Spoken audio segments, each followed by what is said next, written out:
नमस्कार, स्वागत है आपका स्वराज एक्सप्रेस पर। मैं हूं नीलू व्यास और हर हफ्ते हम आपके लिए लेकर आते हैं उन मुद्दों को जिसका सीधा सरोकार समाज से है, खासकर हाशिए पर रहने वाले वो बच्चे जिनके लिए जिंदगी की खुशियां बहुत दूर हैं। स्वराज एक्सप्रेस के लिए ये सिर्फ एक कार्यक्रम नहीं बल्कि समाज की बड़ी मुहिम है जिसे हम लगातार जारी रखना चाहते हैं।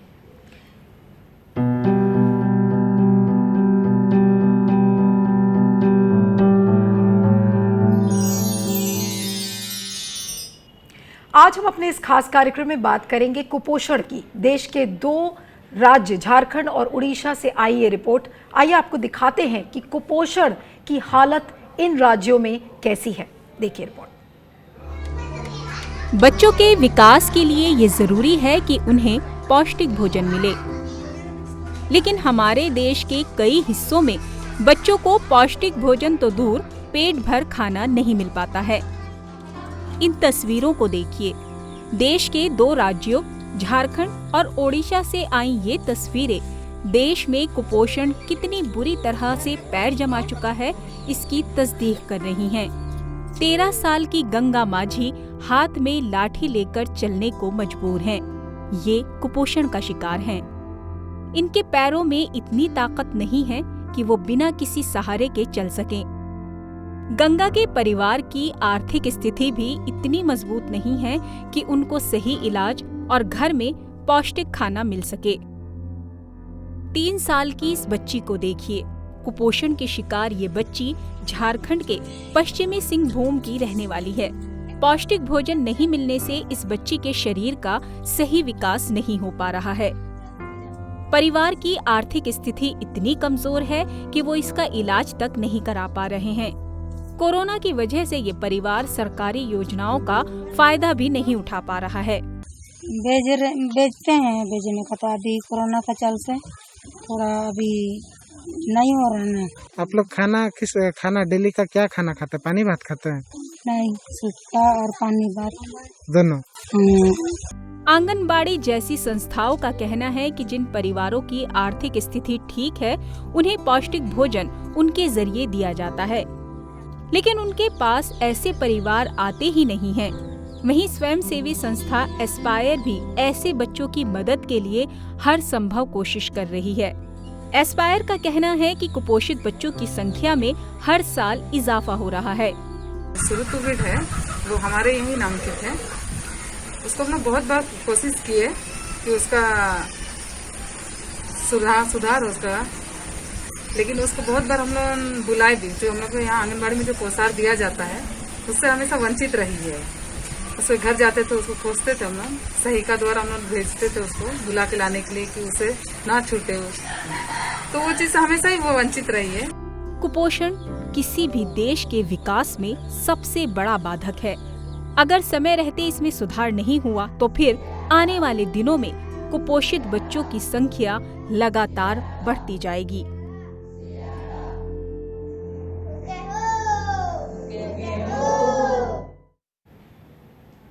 तो कुपोषण यानी कि मैल न्यूट्रिशन जिसे कहा जाता है, अगर आप फिगर्स देखें खासकर तो 5 साल के नीचे विश्व के जितने भी बच्चे हैं हर तीसरा बच्चा मैल नरिश्ड है यानी कि कुपोषित है, और उसकी संख्या भारत में बहुत ज़्यादा है। और अगर एशिया की बात करें तो एशिया में भी सबसे ज़्यादा कुपोषित बच्चे पाए जाते हैं। अब कुपोषण का कारण क्या है, इसमें सुधार कैसे लाया जाए, अभी लॉकडाउन के दौरान कुपोषण की क्या स्थिति रही है, इन गांव-गांव कस्बों में बच्चों का क्या हाल रहा है, परिवारों का क्या हाल रहा है, इन सारी बातों पर आज चर्चा आगे बढ़ाएंगे एक बहुत खास पैनल के साथ। हमारे साथ आज जुड़ रही हैं बहुत ही बहुचर्चित एक साइकोलॉजिस्ट डॉक्टर रोमा कुमार, जो कि सीनियर कंसल्टेंट साइकोलॉजिस्ट हैं इंस्टीट्यूट ऑफ चाइल्ड हेल्थ में। She is also the vice chairman of the institute of psychiatry and behavioural sciences at Sir Gangaram hospital. I welcome you, Dr. Roma, on the program. हमारे साथ programme में जुड़ रहे हैं दया, जो कि सेक्रेटरी हैं एस्पायर एनजीओ के। NGO Aspire is working in collaboration and supported rather by the Tata steel foundation, और इसके साथ स्वराज एक्सप्रेस ने कोलैबोरेट किया है और इनकी मदद से हम इस प्रोग्राम को हर हफ्ते अंजाम देते हैं। दया, आपका भी बहुत बहुत स्वागत है। दीपा सिन्हा जी हमारे साथ जुड़ रही हैं, जो कि असिस्टेंट प्रोफेसर इन इकोनॉमिक्स हैं AUD में, आपका भी बहुत बहुत स्वागत है। और राजकिशोर मिश्रा एक सोशल एक्टिविस्ट हैं, राइट टू फूड कैंपेन के लिए काम कर रहे हैं, एक ऑर्गेनाइजेशन है रूपायन इसका नाम है, आपका भी बहुत बहुत स्वागत है। आज की चर्चा मैं राजकिशोर मिश्रा जी से उठाना चाहूँगी कि जब हम कुपोषण की बात करते हैं और अगर टोटलिटी में इस चीज़ को देखें तो खासकर मैं शुरुआत करूँगी कि ऑलरेडी जो कुपोषण के फिगर्स थे वो बहुत ज़्यादा इनकरेजिंग नहीं है भारत में, और हर तीसरा बच्चा ये कहा जा रहा है कि कुपोषित है भारत में, जिसको कि न्यूट्रिएंट्स ठीक से नहीं मिल रहे हैं या तो वो भुखमरी का शिकार है। लेकिन अभी कोरोना महामारी के दौरान और लॉकडाउन के दौरान कुपोषण की स्थिति क्या रही है? क्या वाकई में लोगों को भरपेट खाना मिल पाया है? और अगर मेल न्यूट्रिशन कैंपेन की मैं बात करूं, कुपोषण जो पोषण कैंपेन्स हैं उनकी क्या स्थिति है इस समय? देखिए, गांव के स्तर पे ये तो बिल्कुल सही है कि बहुत सारे परिवार जो ऐसे हैं जिनको कि खाने के लिए असुविधा है, और उड़ीसा जैसे राज्य जहां गरीबी ज़्यादा है वहाँ पे स्थिति काफ़ी गंभीर है।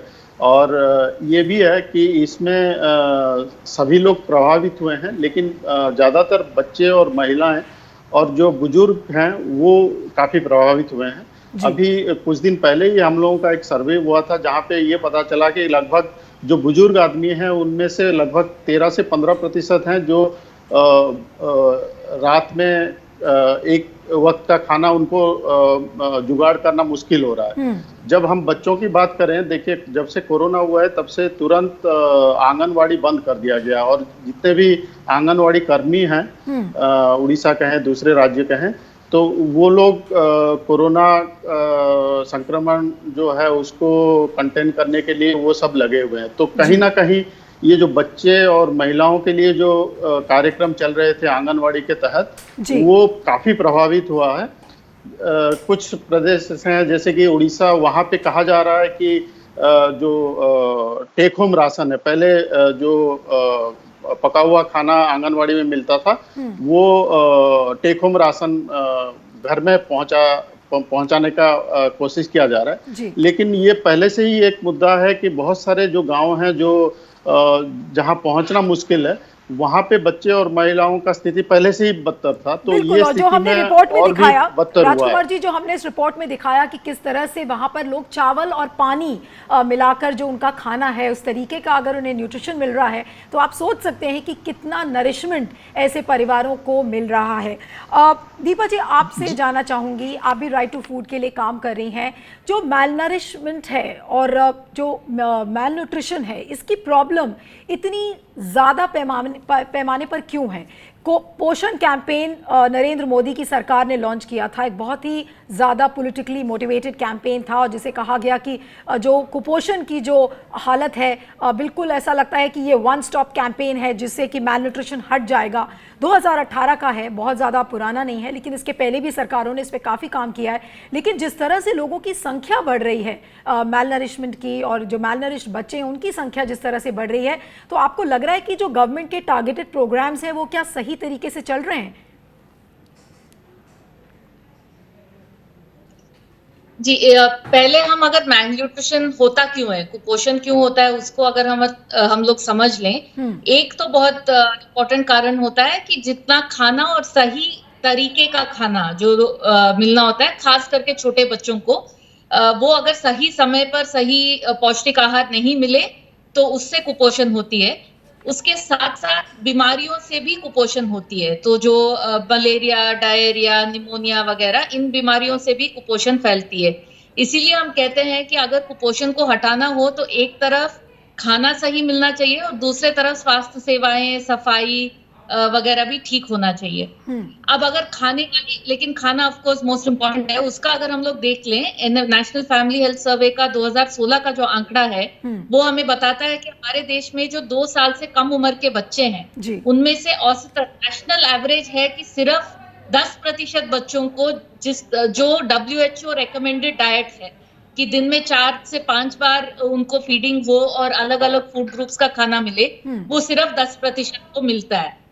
और इसके 2 कारण हैं, एक है जानकारी का भी अभाव है, लेकिन दूसरा ये भी कारण है कि घर में बहुत सारे हाउस होल्ड ऐसे हैं जहाँ पे हर तरह का खाना घर में अवेलेबल नहीं होता है। जैसे अभी आपने भी अपना इसमें दिखाया कि चावल पानी सिर्फ अगर खा रहे हैं तो उनको हम भूखे में शायद नहीं गिनेंगे, लेकिन कुपोषण में तो जरूर हम लोग गिनेंगे। बिल्कुल। और सरकार का जो पोषण अभियान है जिसका इतना प्रचार चल रहा है, सरकार का पोषण अभियान अभी तक सिर्फ फोकस्ड है अवेयरनेस बिल्डिंग में और बिहेवियर चेंज में। लेकिन ये मुद्दा कि बहुत सारे परिवार ऐसे हैं जहां पे दाल, मछली, अंडा, दूध, सब्जी, फल, इन चीजों की उपलब्धि कम है, उसके लिए सरकार के तरफ से कुछ नहीं है। और उसमें हम ये कोविड के समय में देख रहे हैं कि स्थिति और भी खराब हो रहा है। बिल्कुल, आपने सही कहा कि जो फूड सप्लाई चेन है कि किस तरह से घर घर में पोषण वाला खाना पहुंचे, वो चीज़ें नहीं हो रही हैं।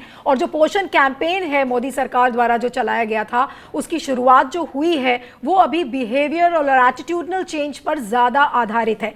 दया, आपसे समझना चाहेंगे कि ग्राउंड पर सिचुएशन क्या है, सबसे बड़ी कमी आपको कहाँ नज़र आ रही है कि अगर मैल न्यूट्रिशन आज बच्चों में बढ़ रहा है और दिन पर दिन इसकी संख्या बढ़ती जा रही है तमाम सारे गवर्नमेंट प्रोग्राम्स के होने के बावजूद, तो सबसे बड़ी कमी आपके हिसाब से कहाँ पर है?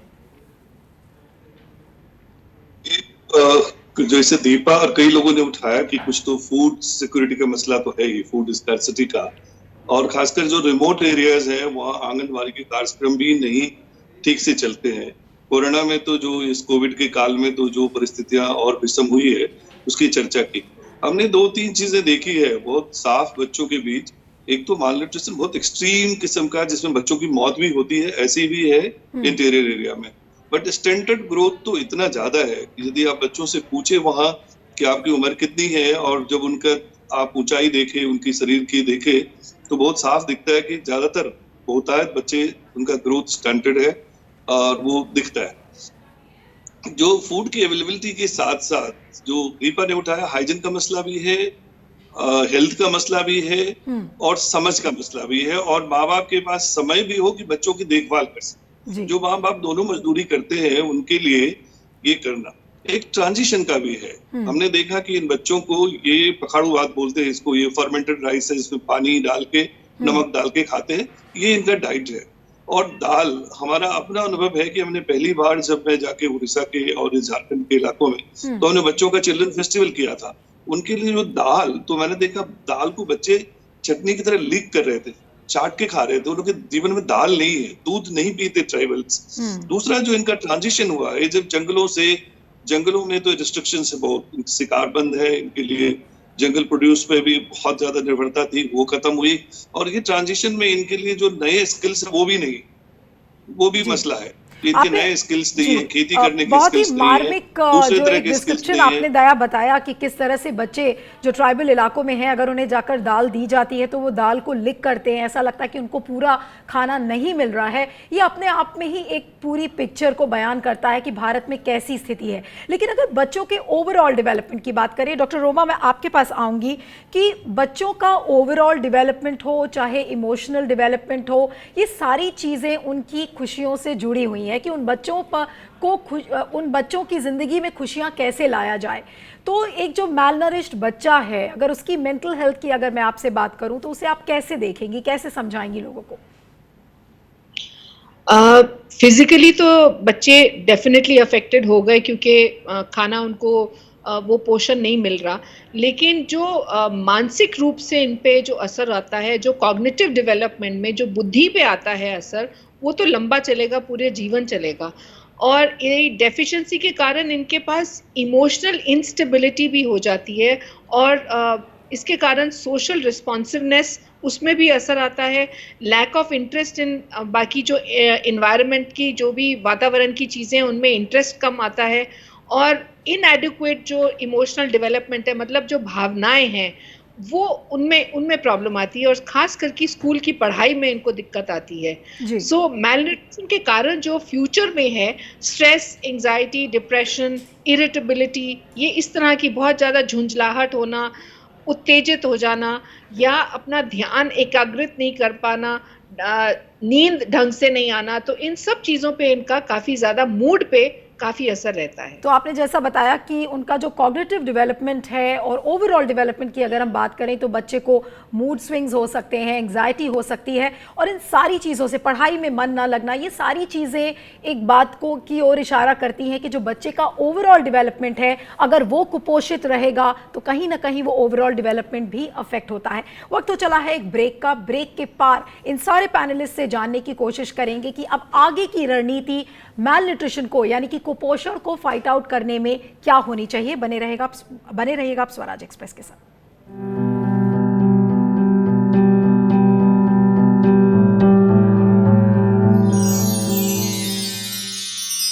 The slogan now becomes जय जवान, जय किसान, जय विज्ञान, जय अनुसंधान। Thinkpink, lovely professional university.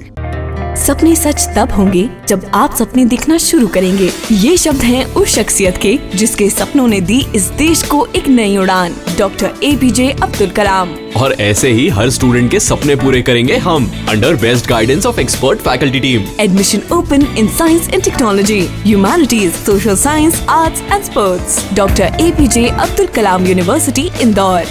For the details, contact 1800-300-2607.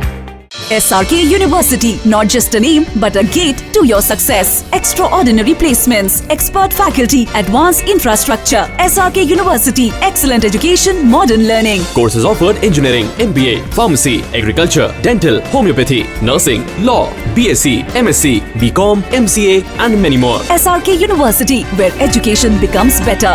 Admissions open. Call 70241 44981 or visit www.srku.edu.in.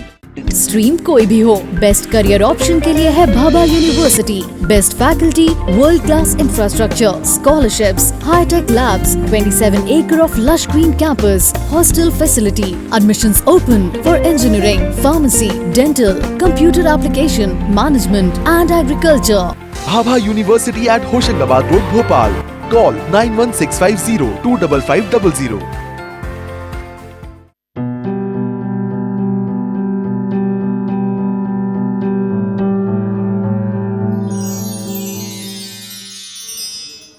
Break के बाद स्वागत है आपका हमारे खास कार्यक्रम बूंदे ओस की में, और आज हम बात कर रहे हैं बच्चों में होने वाले कुपोषण की। दीपा जी, मैं आपके पास आना चाहूँगी कि अक्सर लोगों में कन्फ्यूजन रहता है कि जब हम मैल न्यूट्रिशन की बात करते हैं और भुखमरी की बात करते हैं, और ग्लोबल हंगर इंडेक्स की अगर आप फिगर्स देखें तो 117 देशों का जो सर्वे हुआ था उसमें भारत की रैंकिंग 104 है, और कई पायदान वो नीचे आ गई है अगर आप 2018 की रैंकिंग से तो देखें तो ये कन्फ्यूजन कहाँ पर है कि जो परिवार भुखमरी से ग्रसित हैं, जिनके परिवारों को पेट भर खाना नहीं मिल रहा है, तो ये तो बट नेचुरल है कि वहाँ पर मैल नरिशमेंट भी पाया जाएगा।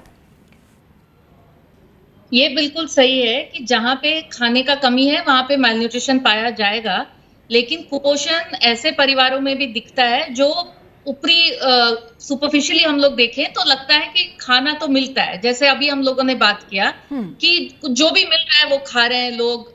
वो हो सकता है कि चावल भात हो या कहीं पे रोटी चटनी हो, लेकिन खाना उस तरह से भूख जिस तरह से हम लोग एक फिजिकल फीलिंग को समझते हैं वो नहीं है। लेकिन न्यूट्रिशन, पोषण, जिसमें अलग अलग तरीके के खाना मिलना होता है, carbohydrate, protein, multi micro nutrient वगैरह, वो नहीं मिल रहा है। ये एक चीज होता है जिसके चलते हम डाइटरी डाइवर्सिटी की बात करते हैं, मतलब थाली में क्या क्या है, बच्चा हो बड़ा हो जो भी है उनको क्या मिल रहा है। हाँ। और हम बहुत सालों से हमारे देश में फोकस सिर्फ भूख पे रहा है, पोषण पर उतनी नजर सरकार के पॉलिसीज में अभी बातचीत तो हो रही है, लेकिन हम फिर भी जितना जरूरत है उतना नहीं देखते हैं, जिसके चलते 50-60% लोगों के हमारे देश में अभी भी एक्चुअली क्या खाते हैं वो अगर हम लोग देखें आपने तो पोषण के नजरिए से कम है। आपने एक बड़ा इंपॉर्टेंट न्यूज़ पॉइंट दिया। आपने कहा कि अभी तक जो फोकस था वो भुखमरी पर था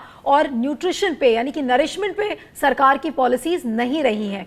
राजकिशोर जी, आपसे अगर जानना चाहें तो ये जो इनसेंसिटिविटी है, वो चाहे वो ब्यूरोक्रेसी हो चाहे कोई भी सरकार हो, कि जो पॉलिसी बनाते वक्त भुखमरी को फोकस रखना और नरिशमेंट पर ध्यान न देना, इसकी वजह क्या है? क्या ये मिसप्लेस्ड प्रायोरिटीज़ थी या प्रायोरिटीज़ अब धीरे धीरे करके बदल रही हैं? क्या ये कहना ठीक होगा कि सरकारों में चाहे वो कोई किसी की भी सरकार हो, उसमें संवेदनशीलता नहीं थी इस चीज को लेकर?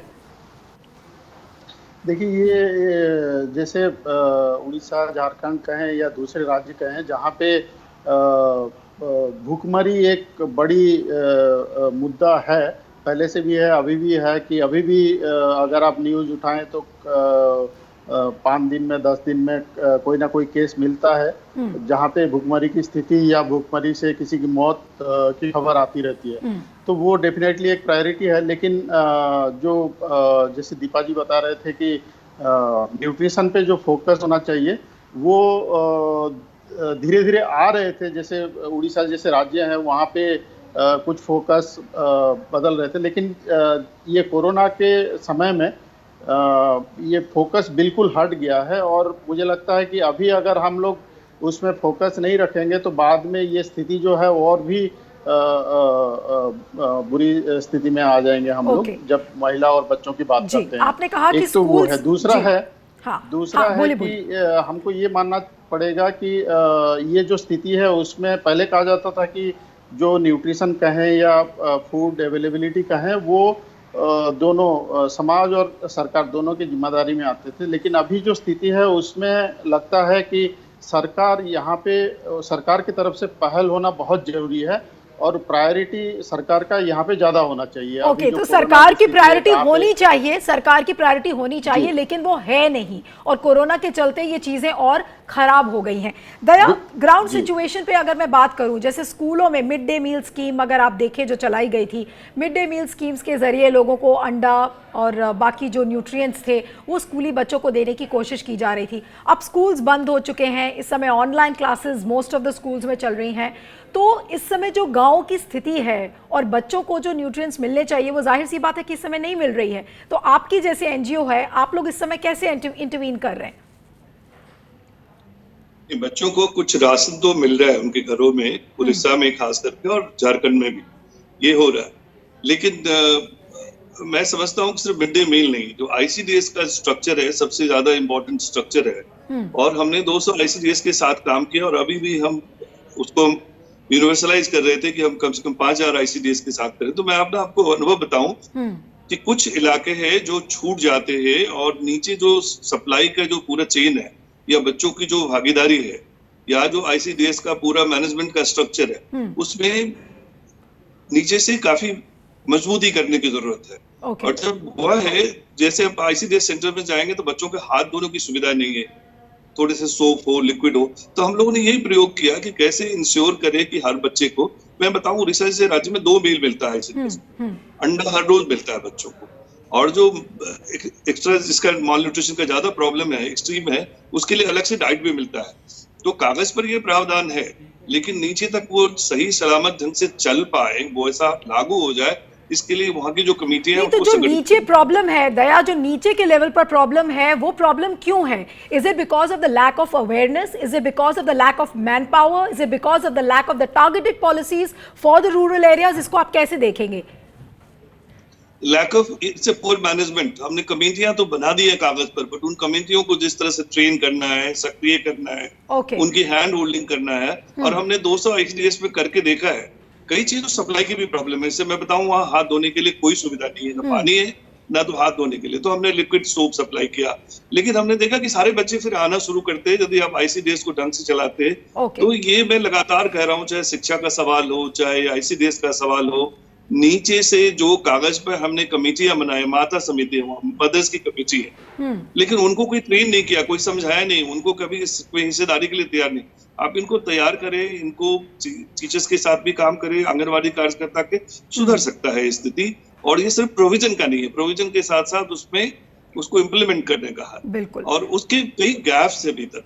सरकार के जो हम तय करते हैं, नीति बनाते हैं, पंचायती राज व्यवस्था को ले लीजिए, लेकिन हमने पंचायतों को अभी एम्पावर नहीं किया, उनकी ट्रेनिंग की व्यवस्था नहीं की। हम मानते हैं कि अपने आप और कॉन्फ्लिक्ट भी है तो कई बार। बिल्कुल ये प्रॉब्लम यहीं पर है। और एक लास्ट कमेंट मैं डॉक्टर रोमा से लूंगी, because you are dealing with the health of the children, और ओवरऑल अगर हम बच्चों का डेवलपमेंट देखें तो आप चलते चलते क्या बोलना चाहेंगी जहां तक मैल न्यूट्रिशन यानी कि कुपोषण की समस्या का सवाल है? बहुत सारे बच्चे भी इस प्रोग्राम को देखेंगे, परिवार देखेंगे इस प्रोग्राम को, तो आपकी तरफ से आप क्या कहना चाहती हैं कि इस पूरी प्रॉब्लम को कैसे टैकल किया जाए? देखिए, जब कुपोषण तो ये जो मैक्रो न्यूट्रिएंट्स होते हैं और माइक्रो न्यूट्रिएंट्स, इन दोनों की कमी हो जाती है बच्चों में, और इसके कारण उनका जो फोकस है वो कमजोर हो जाता है, इनमें इरिटेबिलिटी रहती है, और बच्चों को वो खुशी नहीं मिलती, क्योंकि हम सब भी जब खाना खाते हैं तो हम खुश होते हैं, हमारा मूड खुशी वाला हो जाता है। तो बच्चों की जो हैप्पीनेस है, वो खुशी हमने कहीं छीन ली है, उनकी ग्रोथ एंड डेवलपमेंट कहीं छिन गई है।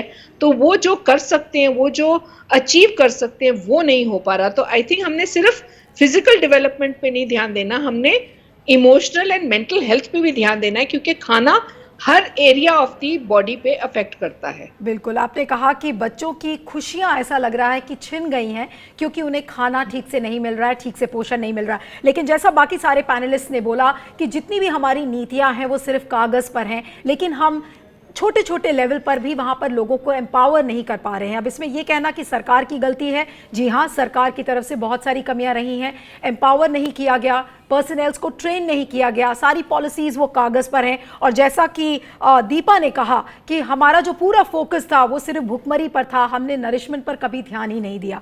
तो जो पोषण कैंपेन मोदी सरकार द्वारा शुरू किया गया था वो 2018 में शुरू हुआ है। It's too early to say whether it has been successful और नॉट। एक शुरुआत हुई है, लेकिन अब आगे देखेंगे कि क्या होगा। लेकिन फिलहाल जो भारत में कुपोषण की स्थिति है वो बहुत ही भयावह है, और ऐसा उम्मीद करते हैं कि सरकारें और संवेदनशील होंगी और इस पर और ज़्यादा काम होगा। आप सभी पैनलिस्ट का बहुत बहुत शुक्रिया। दया, आप इस प्रोग्राम में जुड़े, Deepa Sinha, Rajkishore Sharma, doctor Roma, it was a pleasure having all of you on the programme. तो इस प्रोग्राम में अगले हफ्ते फिर से मिलेंगे किसी और इशू के साथ। बने रहिए स्वराज एक्सप्रेस के साथ।